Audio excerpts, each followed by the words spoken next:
les conséquences du péché vivent avec nous. À chaque fois que tu vas commettre une bêtise, tant que tu n'as pas levé les yeux pour regarder le serpent derrière sur la montagne, les conséquences du péché peuvent te détruire.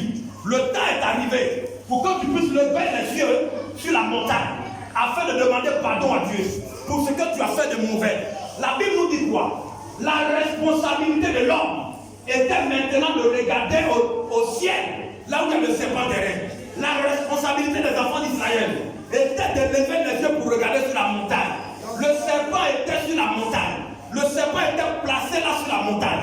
Mais si jamais, toi qui étais piqué, si tu ne levais pas les yeux pour regarder le serpent en haut, le venin du serpent va te tuer en même temps.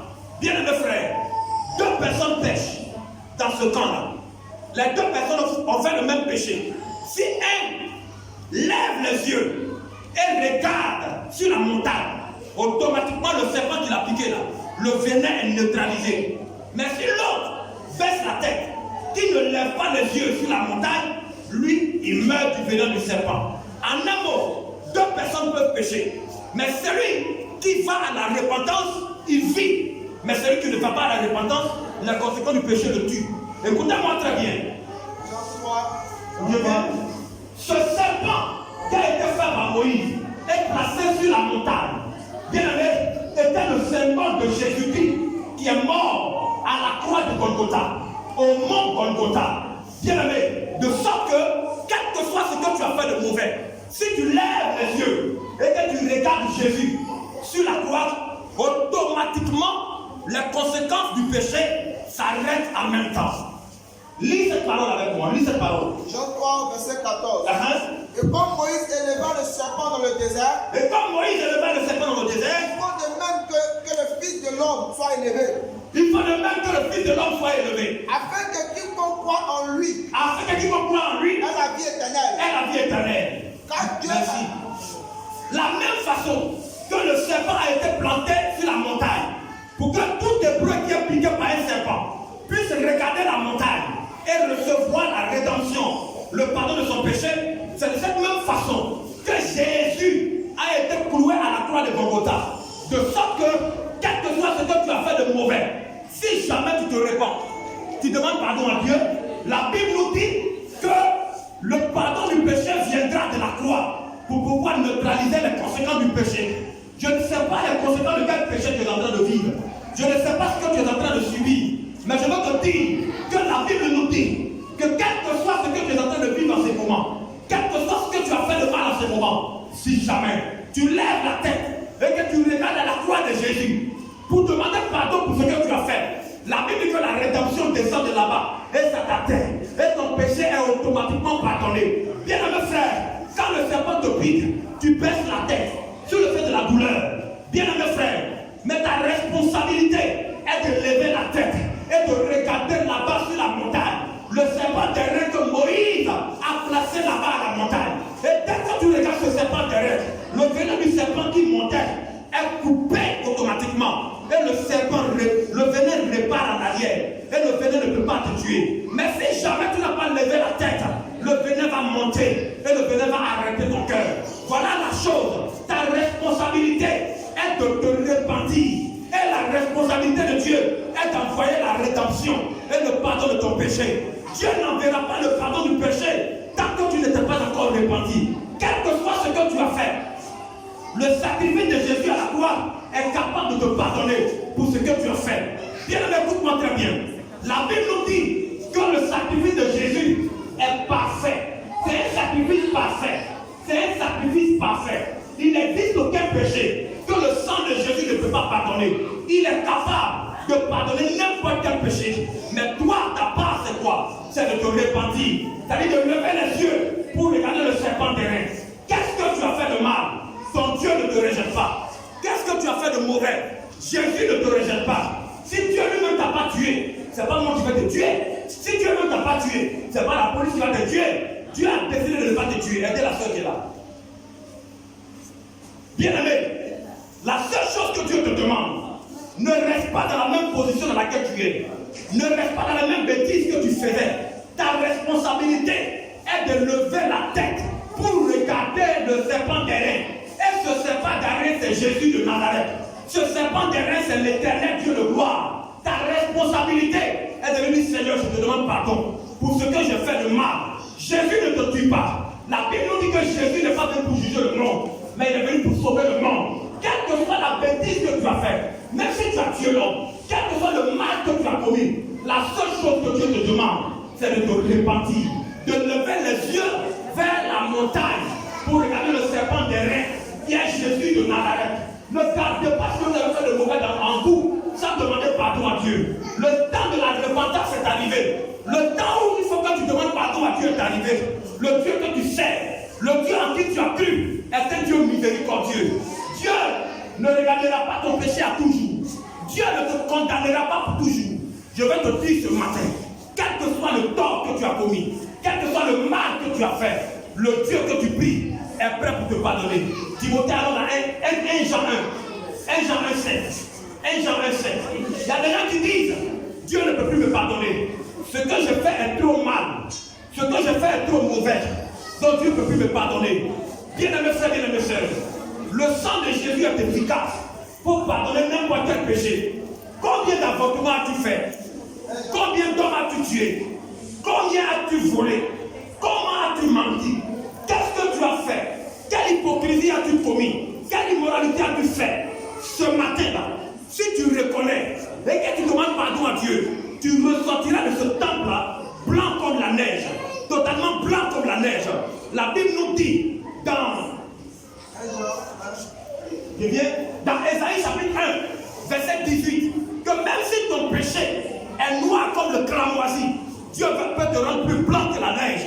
Même si ton péché est plus rouge que le pourpre, Dieu est capable de te rendre plus blanc que la laine. Je veux dire à quelqu'un, c'est possible d'être pardonné. Le monde te condamnera parce que le sang du monde n'a pas coulé à la croix pour toi. Le monde te condamnera parce que tu as fait ce qui est mauvais. Pourquoi? Parce que le monde n'a pas la capacité de te blanchir. Le sang du monde n'a pas coulé à la croix de Golgotha pour ta vie. La police a raison de te frapper quand tu as volé, parce que le sang de la police n'a pas coulé à la croix pour toi. Mais bien aimé frère, celui qui a son sang qui a coulé à la croix pour toi, lui-même ne te condamne pas. La seule chose que Dieu veut que tu fasses, c'est de te repentir, de lui demander pardon. Quel que soit le mal que tu as commis, quel que soit ce que tu as fait de mal, il ne te rejette pas, il ne te condamne pas. C'est pour ça même qu'il allait mourir à la croix pour toi. Si le venin du serpent est en train de te détruire en ce moment, que les hommes disent que ton péché est impardonnable, je suis venu te dire ce matin, Jésus de Nazareth, avec le sacrifice qu'il a fait à la croix, il est capable de te blanchir, il est capable de te laver, il est capable de te purifier, il ne te rejette pas. La seule chose que tu dois faire, c'est de lui demander pardon. Il veut seulement que tu te répands, que tu reconnaisses que ce que tu as fait n'est pas bon, et que tu te répands, et que tu te détermines à changer. Il va te prendre, il va te laver, et il va te positionner dans sa gloire. Parce qu'il a dit dans sa parole, il a dit quoi dans sa parole? 1 Jean 1, verset 7. Mais si nous marchons dans la lumière, si nous marchons dans la lumière, comme il est lui-même dans la lumière, comme il est lui-même dans la lumière, nous sommes mutuellement en communion. Nous sommes mutuellement en communion. 1 Jean 27. 1 Jean 27. Mais ce verset est bon. Vas-y, 1 Jean 7, vas-y. 1 Jean 1, 7. Verset 9. 1 Jean 7 d'abord. Mais si nous marchons dans la lumière, comme il est lui-même dans la lumière, nous sommes mutuellement en communion. Le sang de Jésus nous purifie de tout péché. Et le sang de Jésus, son Fils, nous purifie de tout péché. Le sang de Jésus est disponible pour te laver de n'importe quelle iniquité dans laquelle tu es. Moi-même, j'étais un grand soulard. J'étais un gérant de maquis. J'étais un maquisard. Quand Dieu m'a appelé, quand j'ai fait la liste de toutes les femmes, toutes les copines que j'avais en même temps dans ma vie, elles ne valaient plus de 10. Parce que le diable voulait faire de moi une prostituée en miniature. Il y a 15 ans en arrière, Satan voulait détruire ma vie. Tout ce qui est mauvais sur la terre, j'ai fait. Mais quand je l'ai rencontré, quand les conséquences de mon péché étaient en train de me détruire, et que j'ai rencontré cet homme, quand j'ai rencontré Jésus, et je lui ai dit que je reconnais que j'ai mal fait, je reconnais que ma vie n'a pas été bonne. Ce Jésus-là, il ne m'a pas rejeté, il ne m'a pas bafoué, il m'a récupéré, et il m'a lavé, il m'a aidé à surmonter mon impureté, et il a fait de moi son enfant. Aujourd'hui, je le prêche. Quand les gens qui me connaissent avant me voie aujourd'hui. Il dit, si toi, tu as pu devenir pasteur, c'est que nous tous on peut être pasteur aussi. Parce que tout ce qui est mauvais sur la terre, j'ai fait. Mais j'ai sorti. Qu'est-ce qui a été la différence? J'ai accepté de me repentir du mal que j'ai fait. Ce matin-là, ne laisse pas le diable repartir avec toi à la maison, avec le poids de ce que tu as fait de mal. Je vais t'annoncer ce matin, c'est possible que tu décharges ton âme de ce poids qui te ronge, de ce poids qui te détruit. Cela est possible. Il ne faut pas vouloir vivre la vie chrétienne comme les autres le vivent. Ah, nous là, il est chrétien, mais il a un gars. Celle-là, elle est chrétienne, mais elle est folle. Oh, mais celle-là, elle est chrétienne, mais elle a 2 gars. Non, mais lui, là, il est chrétien, mais il peut encore faire parade au quartier. Ce n'est pas ça la vie chrétienne. Même s'il va dans la plus grosse église du quartier, ce n'est pas ça la vie chrétienne. La vie chrétienne, là, c'est l'abandon de tout ce que Dieu n'aime pas. La Bible nous a dit que ceux qui font ces choses-là, séparons-nous d'eux. Même si c'est toi-même ton moi qui t'amène à faire ces choses, sépare-toi de toi-même. Sépare-toi de ton propre moi. Ne satisfais plus la chair. Et Dieu va te bénir. Dis Amen. Verset 9. Si nous confessons nos péchés, Si nous confessons nos péchés, il est fidèle et juste il est fidèle et juste pour nous les pardonner pour nous les pardonner et pour nous purifier de toute iniquité. et pour nous purifier de toute iniquité. Relis cette parole encore. Qui me suit ce soir? Qui me suit ce matin? Si nous confessons nos péchés, Si nous confessons nos péchés, il est fidèle et juste il est fidèle et juste pour nous les pardonner pour nous les pardonner et pour nous purifier de toute iniquité. et pour nous purifier de toute iniquité. Bien-aimés frères, bien-aimés sœurs, chez le diable, quand tu fais ce qui est mauvais, on te tue, on te détruit. Chez le diable, quand tu mens, on te met en prison. Mais chez Jésus, quand tu as fait ce qui est mauvais, si tu reconnais, Jésus ne te jettera jamais. Il ne te blâmera jamais. Il est le serpent des porté sur la montagne. Et quand tu le regardes, la rédemption vient toujours de lui. Jésus ne te condamne pas. Jésus ne te tue pas. La seule chose qu'il te demande, c'est seulement de reconnaître ton péché et de te repentir. Même si ton péché est noir comme le cramoisi, il est capable de te pardonner. J'ai rencontré beaucoup de cas de figures où des gens étaient à tel point de non et tout. Mais mon Jésus de Nazareth les a fait sortir de là. Il y a des gens qui commettent des choses qu'eux-mêmes ils n'aiment pas. Il est dedans d'année en année. Lui-même, son cœur là n'aime pas. Il veut sortir, mais il ne sait pas comment faire pour sortir. Il y a des gens qui mentent, qui mentent, qui mentent. Il ne veut pas mentir. Il n'aime pas mentir. Mais quand il y a devant un problème, automatiquement il commence à mentir. Il dit, hey, j'ai menti encore. Il y a des péchés comme ça. C'est ce que la Bible dit, qu'il faut que tu sois séparé avec le péché. L'apôtre Paul nous a dit, dans Romains 8, il dit, le mal que je ne veux pas est ce que je fais. Mais le bien que je veux, je n'arrive pas à le faire. J'entends une loi dans mon corps, agir contre la loi de mon entendement. Et quand je veux faire le bien, je ne parviens pas à faire le bien. Mais c'est le mal que je ne veux pas, que je suis poussé à faire. Ça veut dire que le péché est en moi. Paul dit, qui me délivrera de ce corps de mort? Je vais dire à quelqu'un, le temps est arrivé d'avouer ta faiblesse devant Dieu. Pour dire, Seigneur, moi là j'aime voler, j'aime mentir, c'est ma faiblesse. Seigneur, je n'aime pas ce truc-là.